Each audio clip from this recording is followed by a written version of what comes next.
अगर आप छोटा आशीष से वफादार रहेंगे, आपको धीरे धीरे पहला लेवल, दूसरा, तीसरा, चौथा, 10वां लेवल में नहीं आओगे आप। इसलिए थोड़े थोड़े विश्वास योग है और ज्यादा चीजों में रहेगा। इसलिए प्रिय मैं आप लोग को समझाना चाह रहा हूँ कि छोटे छोटे वफादार, छोटे छोटे गवाही से बड़ा गवाही मिलता है। अगर आप छोटे गवाही में वफादार रहेंगे तो बड़े गवाही देख पाएंगे। जो छोटे गवाही में वफादार नहीं हो, बड़ा गवाही देख ही नहीं पाएगा और बोलेगा कुछ नहीं दिया। परमेश्वर पर दोष लगा रहा है। वचन ये कहता है परमेश्वर को श्राप मत देना, परमेश्वर कोसना मत। जो व्यक्ति उसको कोसेगा जिंदगी में कभी आशीष नहीं मिले, जो है वो भी चला जाएगा।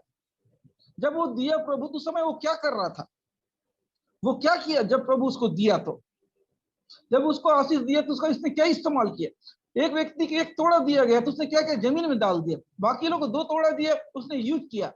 एक को 5 तोड़ा दिया, वो भी यूज किया, लेकिन इसने जमीन में। जब तुमको परमेश्वर ने चंगा किया, तुमने प्रभु क्या किया।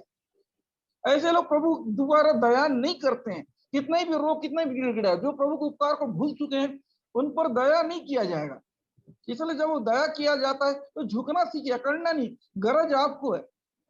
सोचते हैं कि ये जगह छोड़ के दूसरा जगह जाएंगे। अरे हमसे पंगा नहीं ले रहे, प्रभु से पंगा ले रहे हो। किसी भी जगह जाओ, प्रभु से पंगा लेके किसी के पास भी जाने से आप बच नहीं सकते। परमेश्वर परमेश्वर है, उससे पंगा लिए मतलब लिए। यहाँ धोखा दे, इनको लगता है कि हमसे हो रहा है। अरे हम चंगा नहीं करते, परमेश्वर इंसान को चंगा करता है। हम उसके सामने निवेदन को रखते हैं। आपका कैरेक्टर को जांचेगा, आप कितने वफादार है, कितने सही हो, उसके आधार आपको ब्लेस करेगा।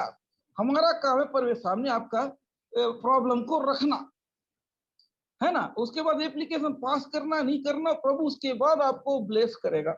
यदि आप उसकी नजर में परफेक्ट हो तो तुरंत आपको ब्लेस कर देगा। अगर आप उसकी नजर में गड़बड़ हो तो आपका एप्लीकेशन पास होगा नहीं। इतनी सी बात है। यही गलती कर बैठते, गलत रहूं सही रहूं, मेरा मीटिंग में बैठ रहा तो मिल जाए, मैं पढ़ू, स्कूल जाऊं, पढ़ाई लिखाई नहीं करूं लेकिन पास हो। ऐसा होता है क्या, बताइए प्रियो। मैं स्कूल बराबर जाऊं लेकिन वहां होमवर्क नहीं करूंगा, जो बताया जाए मानूंगा लेकिन मैं पास हो जाऊं, ऐसा होगा? बताइए, मेरे बात समझ रहे हैं जो कोई। मैं स्कूल जाऊंगा, वहां का ना होमवर्क करूंगा ना कुछ करूंगा, बराबर जितना दिन रहा एक भी दिन छुट्टी नहीं मारूंगा लेकिन मैं पास हो जाऊं, ऐसा होगा? नहीं होगा।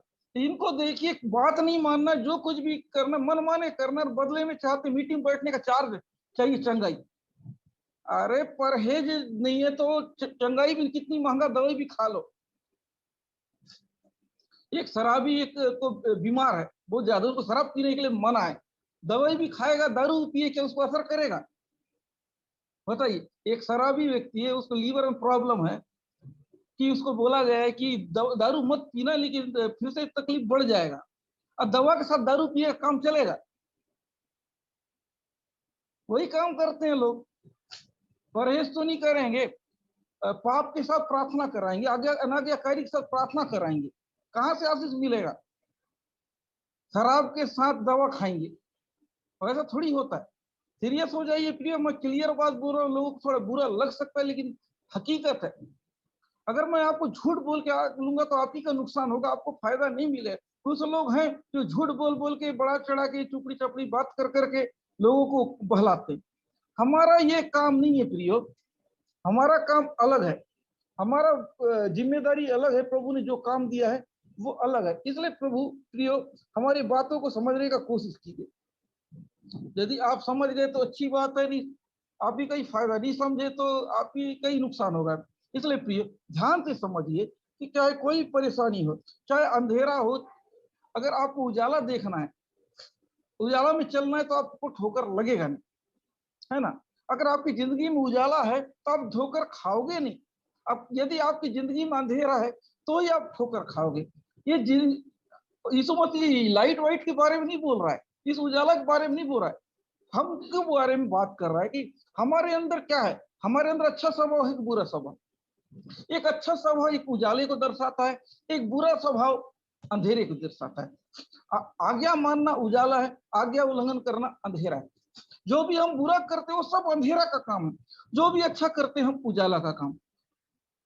इसीलिए प्रियो कि अगर आप उजाला में रहना चाहते तो अच्छा कीजिए, बात मानिए, पॉजिटिव कीजिए, नेगेटिव मत कीजिए। जो आपको भला करे, प्रभु को पसंद आए तो अच्छा होगा। क्या मेरी बात समझ में आ रही है प्रियो? यदि आपको आ रही है तो थोड़ा लिख सकते हैं, जिसको भी समझ में आया। बहुत बारीकी से समझाया हूं मैं आप लोगों को, है ना। उजाला का मतलब क्या होता है, समझ में आ गया तो लिख दीजिए, उजाला का मतलब क्या है। उजाला का मतलब है बात मानना, जो अच्छा चीज है वही करना, जो मना है वो चीज को नहीं करना। उजाले में रहने वाले व्यक्ति लोग जो कोई है वो ध्यान से सुनेंगे, अंधेरा में रहने वाले जिद्दी करेंगे, जो बोला जाएगा उसका उल्टा करेंगे। ये होता है अंधेरे लोगों का निशानी। उजाला में रहने वाले का निशानी होता है अच्छा सुनना, अच्छा बोलना, अच्छा करना। इसलिए प्रिय ध्यान से सुनिए, आशीष उजाले में है, अंधेरे में नहीं।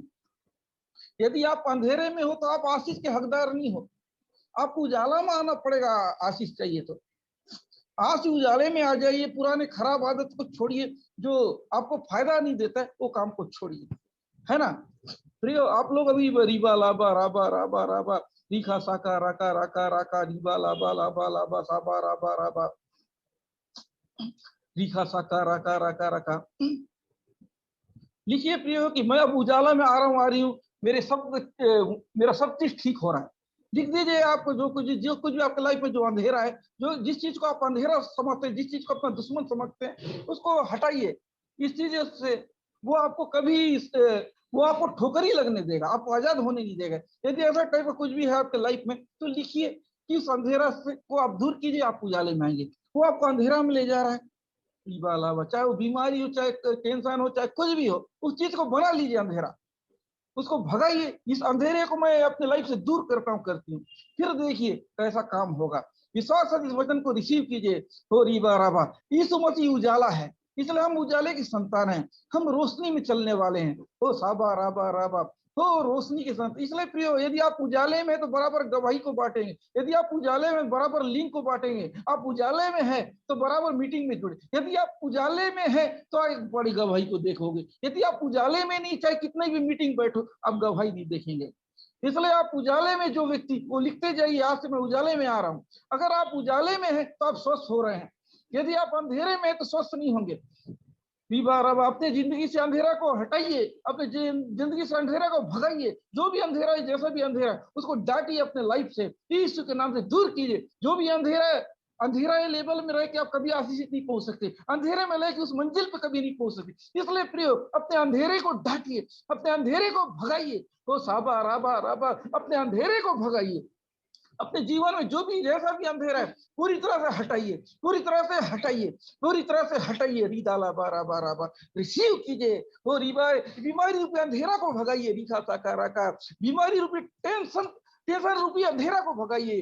परिवार में जो भी डिस्टर्ब चल रहा है उस अंधेरे को भगाइए, यीशु के नाम पे भगाइए। मैं उसे खंडित करता हूँ। आपके हेल्थ को बिगाड़ रहा है वो अंधेरा, वो छोड़ के जा रहा है। रीदा लाबा लाबा, आपको दर्द कर रूपी अंधेरा है और आपको विश्वास करने द्वारा भगे। यदि आप वफादार हैं तो उजाला में तब आओगे जब आप वफादार हैं। बिना वफादारी के आप उजाले में जा नहीं सकते। अपने वफादारी को दिखाइए। यूजर बनोगे तो आप उजाले में आ नहीं सकते हो। उजाला में आना है तो अपने कैरेक्टर को चेंज कीजिए, अपने स्वभाव को चेंज कीजिए। एक मतलबी मत बनिए। एक इंसान के लिए, अपने प्रिय लोगों के लिए आप मतलबी नहीं है तो परमेश्वर भी आपका प्रिय है, यीशु मसीह आपका प्रिय है, उसके लिए भी आप वो मत बनिए, उसके लिए भी आप मतलबी मत बनिए। जैसे क्या अपने बच्चे, अपने प्रिय आप लोगों को मैं लिखना चाहता हूँ, क्या अपने प्रिय लोगों के या बच्चे या पति या माता भाई बहन, क्या आप मतलबी रिश्ता रखते हो क्या? लिखिए कितने लोग मतलबी अपने प्रिय लोगों के साथ रखते हैं। जो भी रखते हैं, जो नहीं रखते हैं तो हाँ लिखिए, नहीं रखते हैं तो नहीं लिखिए। हो रिबा राबा, अपने लोगों से मतलब से रिश्ता रखते हैं तो हो रिबा राबा, हो रिखा सा का रखा। अगर मतलब से रिश्ता रखते, यदि आप अपने बच्चे से या अपने माँ से या जिस किसी से भी अगर मतलब का रिश्ता है, तीखा सका रखा रखा रखा, क्या आप इनसे रखते हैं मतलब का रिश्ता? अगर उनसे रखते हैं तो आप परमेश्वर से भी रख सकते हैं। रिखा साका रखा रखा रखा, अपने प्रिय लोगों से यदि आप मतलब रिश्ता रखते हैं, रिखा साका रखा रखा, नहीं नहीं, तो आपसे परमेश्वर के साथ मतलब भी रिश्ता मत कीजिए। भले देर लगेगा लेकिन वो आपको बरकत जरूर देगा। बोलिए आज से प्रभु मैं मतलबी रिश्ता तेरे साथ नहीं रखूंगा। जैसे अपने घर के लोग, अपने प्रिय लोग के साथ रिश्ता रखता हूँ, वैसे ही मैं तेरे साथ रखूंगा रिश्ता। लिखिए तो रिबा राबा राबा, मैं वैसा ही रिश्ता रखने जा रहा हूं आपके साथ। फिर देखिए आपका जीवन बदलने जा रहा है। वैसा ही रिश्ता रखिए। जैसा अपने प्रिय लोगों के साथ जैसा रिश्ता रखते, वही रिश्ता परमेश्वर आपसे मांगता है, वही रिश्ता मांगे, बदले में आपको अनंत आशीष देगा, अनंत खुशी देगा, हर चीज अनलिमिटेड देगा। बदले में उसको चाहिए प्यार। जो प्यार अपने प्रिय लोगों को आप करते, वही प्यार दो। लिखिए, जो भी ऐसा बोलिए, लिखिए कि मैं वैसे वो प्यार करना चाहता हूँ, अपने लोगों से जैसा प्यार करता हूँ वैसा प्यार मैं तुझसे मैं भी करना चाहता हूँ। अगर जो ऐसा करेगा वही वही चमत्कार को देखेगा, वही अपने जीवन में आशीष देगा। अपने प्यार को खोलिए, बिना प्यार का कुछ नहीं मिलेगा। सब यहाँ चलता है प्यार। अगर आप अपने लोगों से प्यार करते, लेकिन परमेश्वर प्यार नहीं कर सकते, वो जलने वाला परमेश्वर, वो अपनी महिमा किसी और को नहीं देता है।